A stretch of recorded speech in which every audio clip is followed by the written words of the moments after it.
The epic and unbeatable Scrabble. The nerds with attitude. Welcome to the N.W.A. I'm not gonna lie, I'm pretty tired.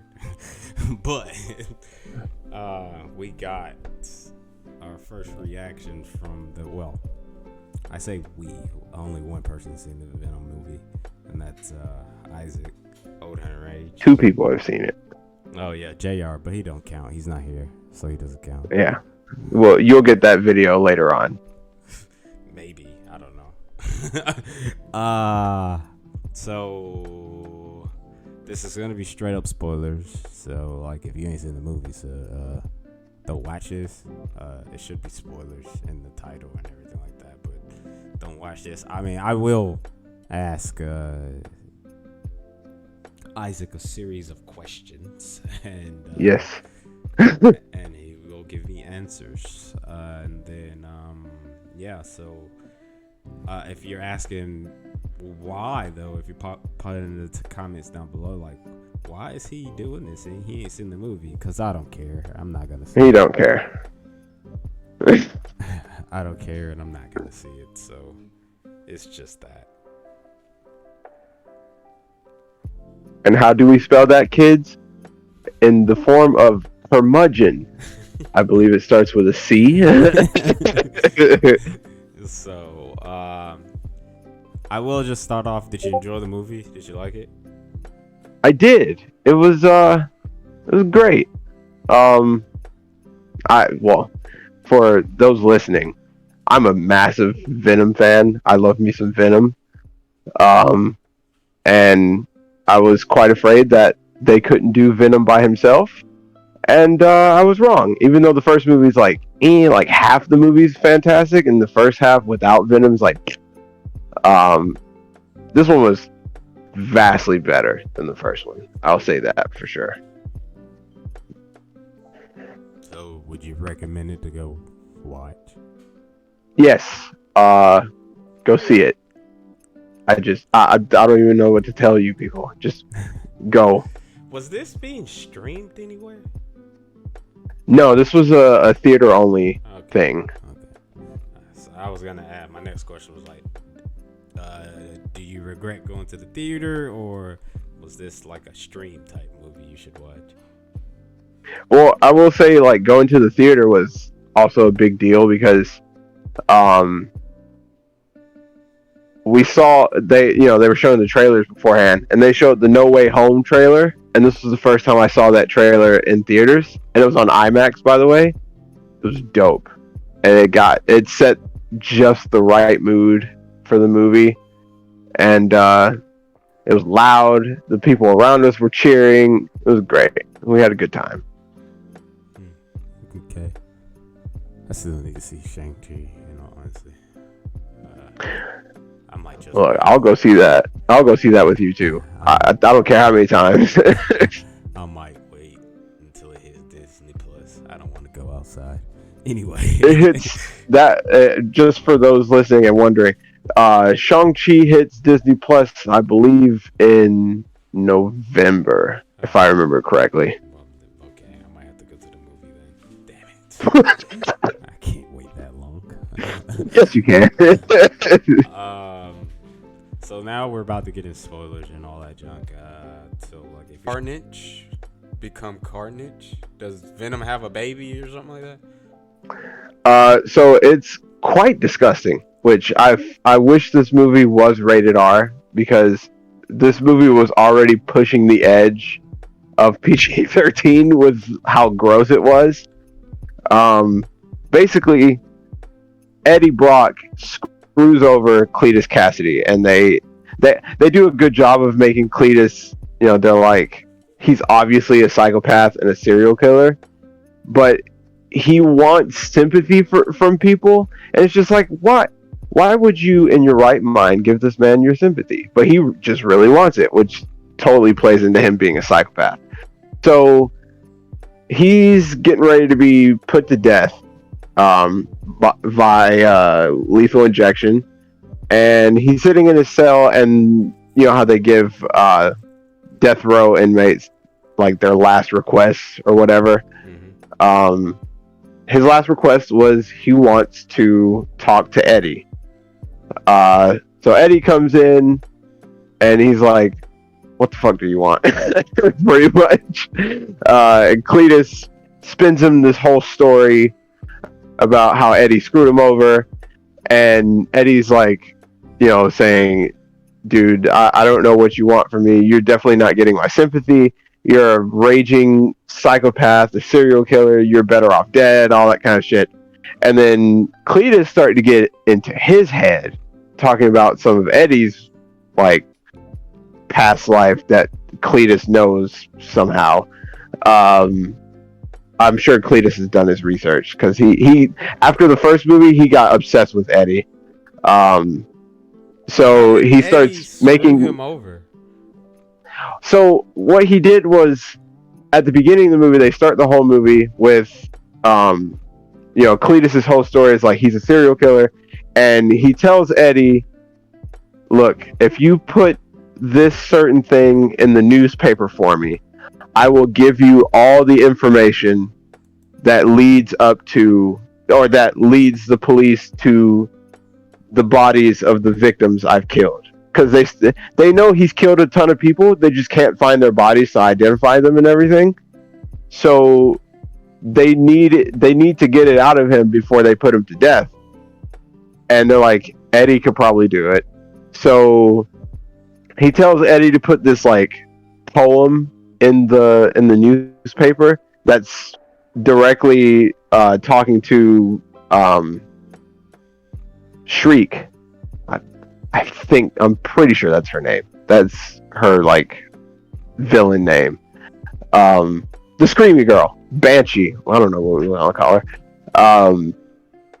So he puts it in the newspaper, but they start like really delving into like Venom's mental powers, because he's got like a photographic memory.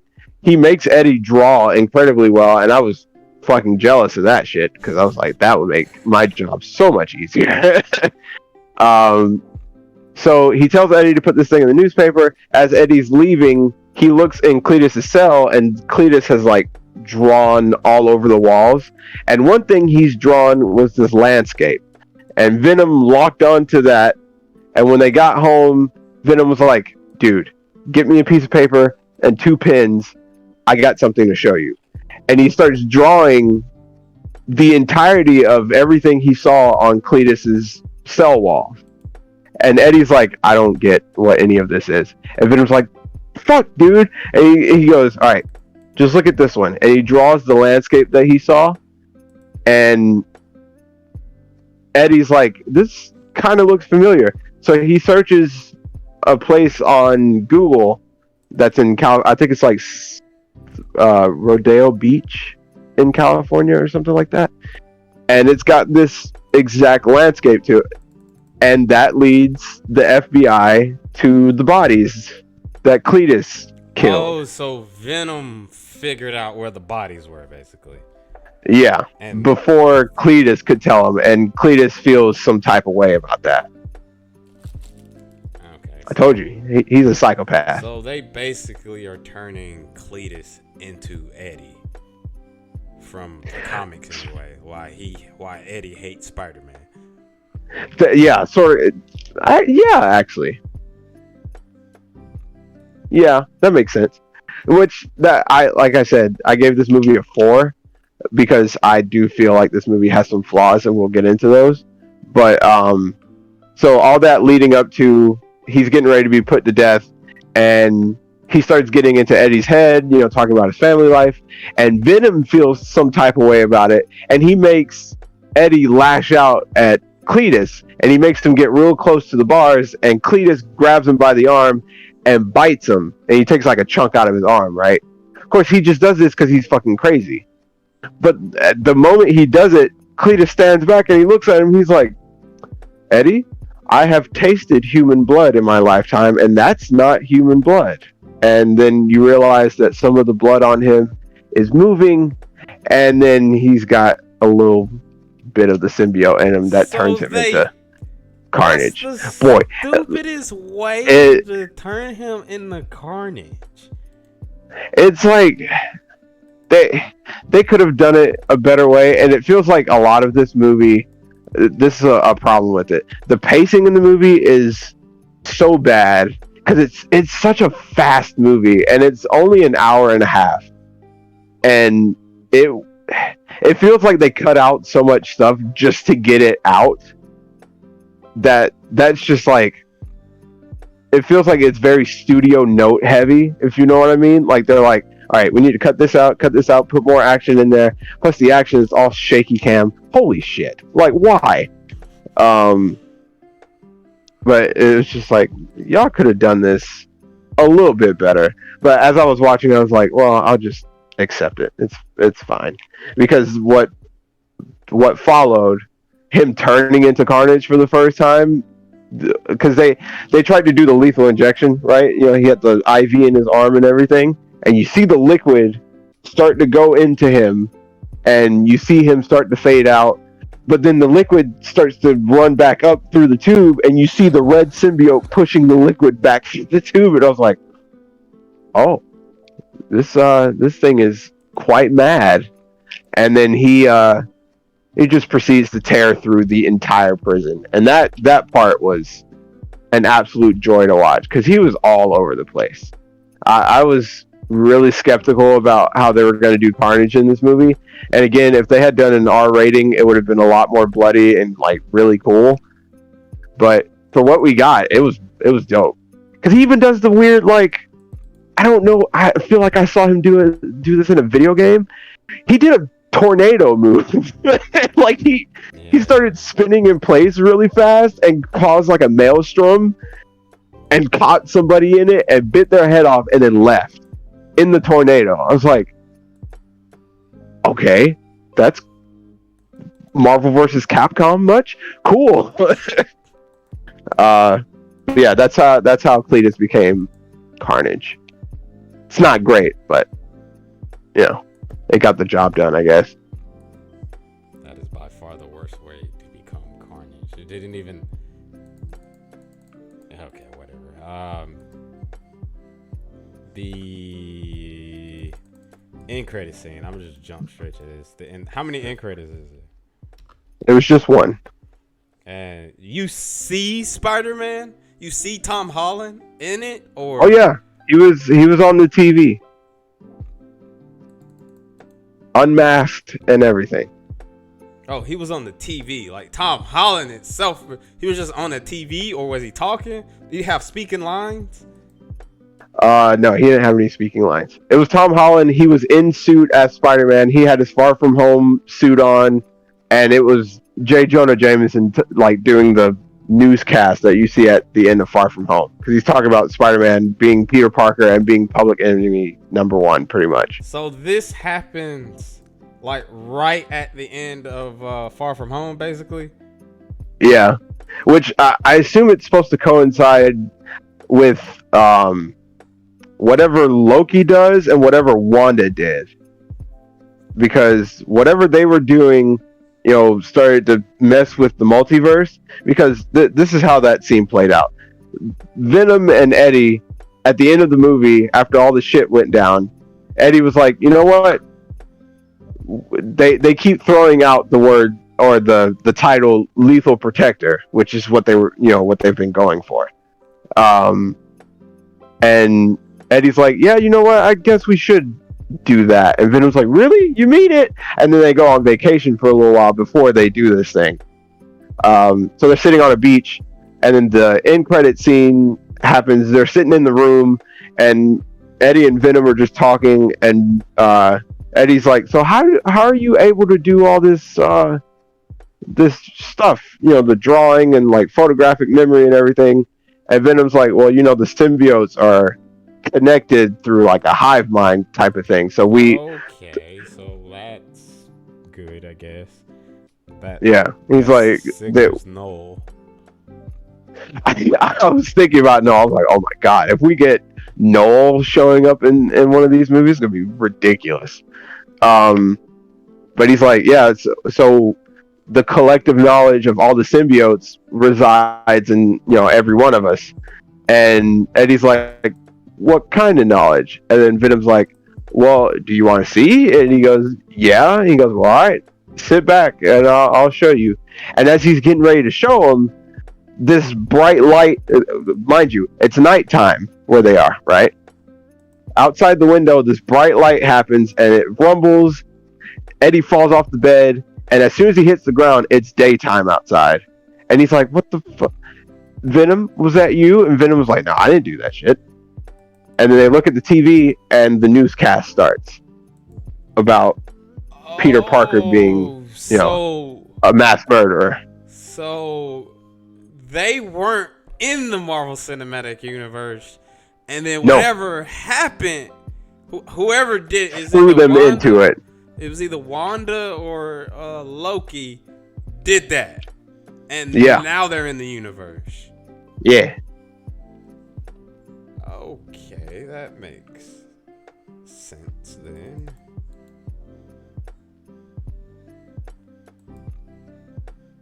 And it was kind of funny too. How does it end? The end credit scene? Yeah.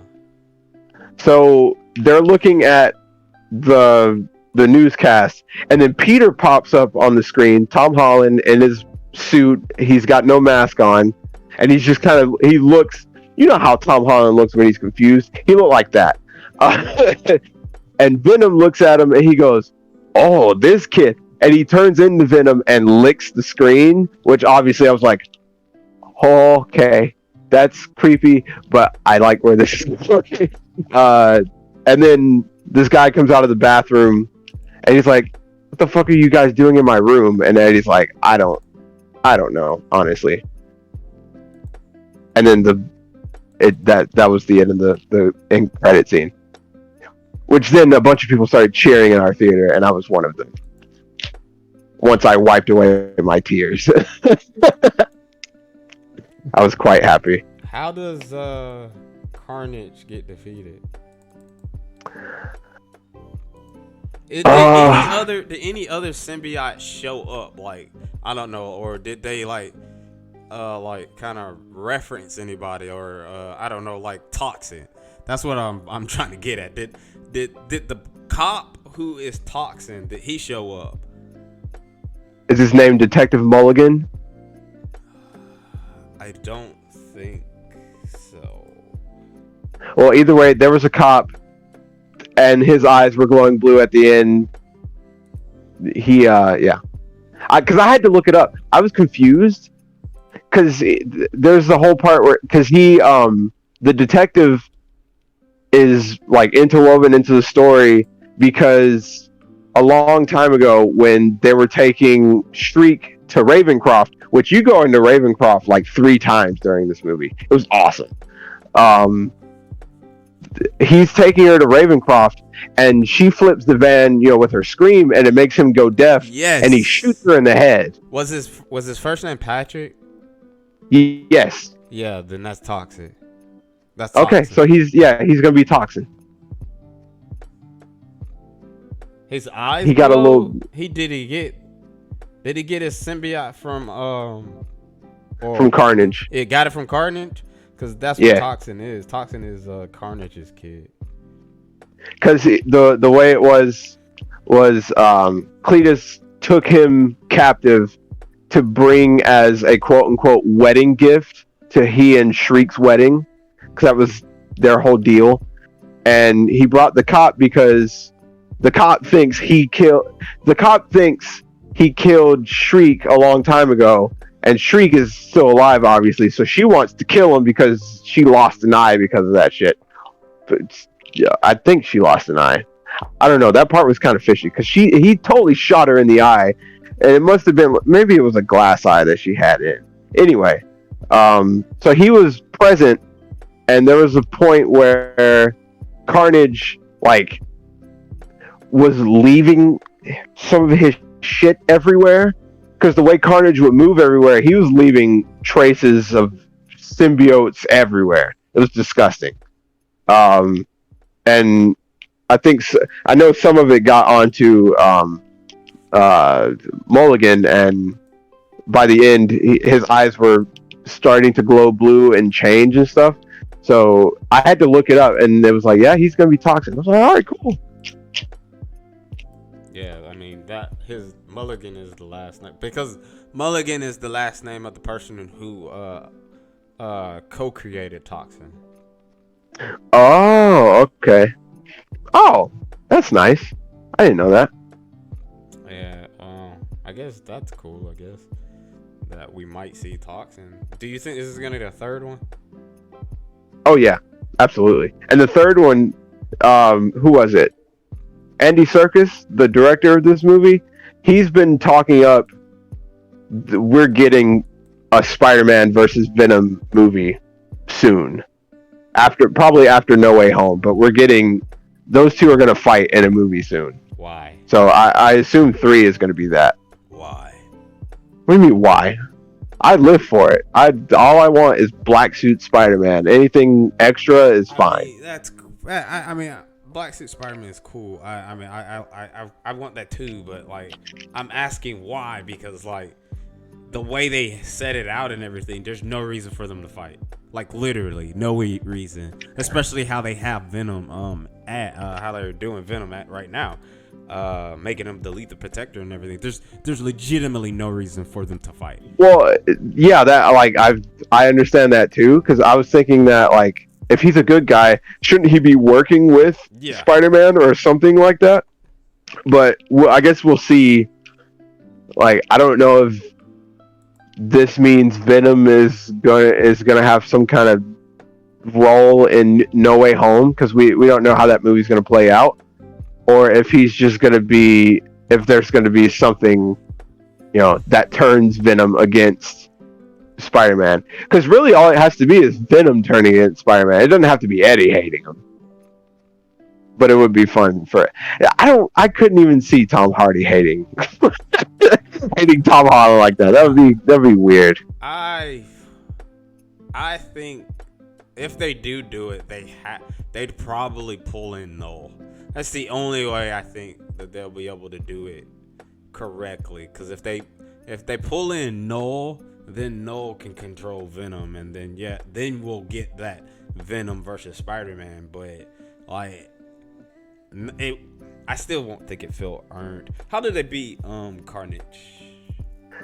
So they used a lot of sound based. They really did it up with the sound this time, and it was really funny. Because Cletus loves Shriek, right?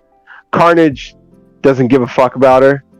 And there's a lot of times where Carnage and Venom were fighting, and she would scream, and it would affect Carnage too, and he would turn around and slap the shit out of her and be like, "Shut your fucking mouth." And it was only Carnage saying that shit. So Carnage became a symbiote. He's his own thing. Oh, yeah. Okay. Which that's one of the things that I didn't fully enjoy about the movie, because I'm used to the whole thing where like Cletus and Carnage are one person, because Cletus drives the symbiote so crazy that it doesn't consider itself a separate being. So like, Venom says we are Venom, Carnage just says I am Carnage, because there's no separation of character between the two of them. But in this movie, Carnage had a vendetta against Venom because he was like, "Fuck you, Dad," and Cletus had a vendetta against Eddie, but Carnage also had a vendetta against Shriek because she screams too much, and Cletus wasn't having that.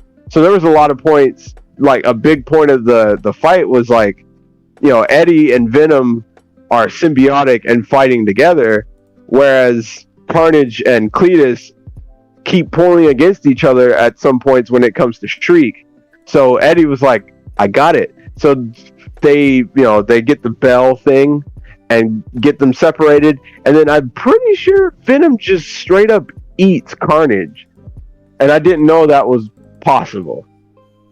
He ate him? Like I think he like reabsorbed or something like that.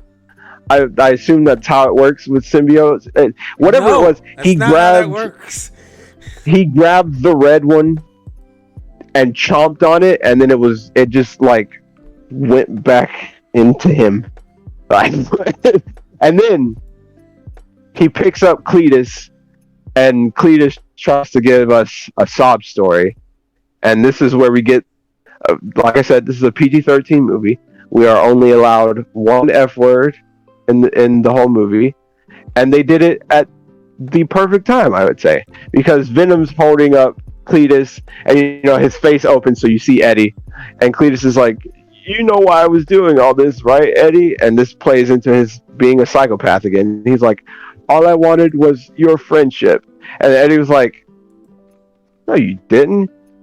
You're just crazy." And then Venom closes it back up, and he goes, "Fuck this guy," and eats his head. And I was like, "Oh, that was cool." So they kill off Cletus. Yeah, which is kind of sad because I wanted a little bit more of him. I mean, of what we got, he was pretty great. I don't know why Woody Harrelson does such a good job of playing these psychos, but he does fantastic. Alright, well, give me your favorite part, and then we'll wrap this up. Give me your favorite part of the entire movie and everything, and we'll close this bad boy out. My favorite part.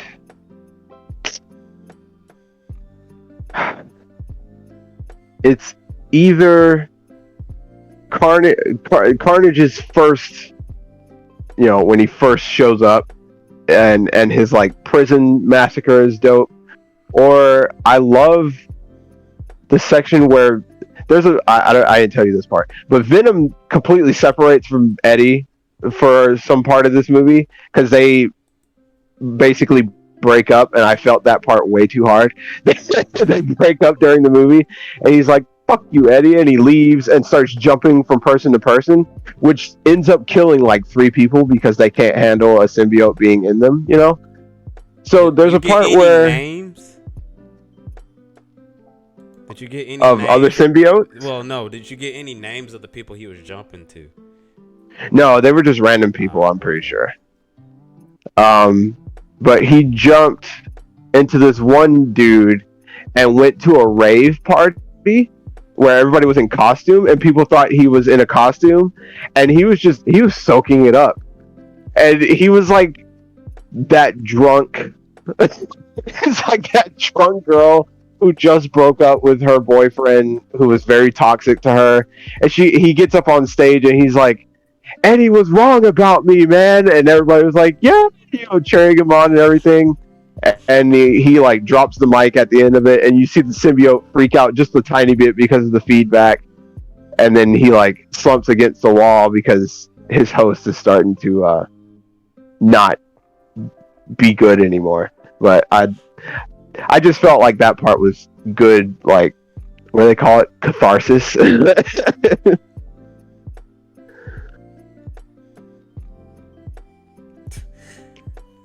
All right. I mean, yeah. What was your favorite part? Did you say your favorite part? Yeah, either the Carnage thing or the rave part. Okay. Where does this fall off? First, second, or third act?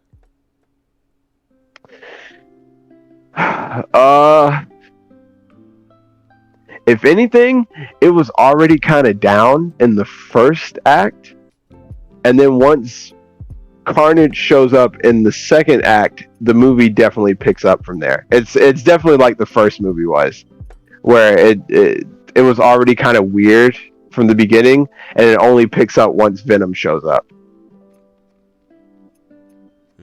How long is it? If that makes sense. The movie's an hour and a half, which is way too damn short. Really? How long Yeah. was the first one? First movie was almost 2 hours long, I think. Let me look at the box as I have it ready. The first movie was, almost 2 hours long. Just 8 minutes shy of being 2 hours long. Yeah, well, down below, you guys tell us if you've seen Venom, you enjoyed it. I'm still not gonna see it. I might search the interwebs for this end credit scene, but other than that, I'm probably still not gonna see it. I ain't even seen the first one still. But we're doing this for the channel. We're doing it for the channel. And plus, I really wanted to talk about it too. So. Oh yeah, I did want to get his raw reaction right after he got out the movie theater and all that junk. So that's a thing. All right, as always, we always say, show your attitude. You wonderful, beautiful nerd. Deuces.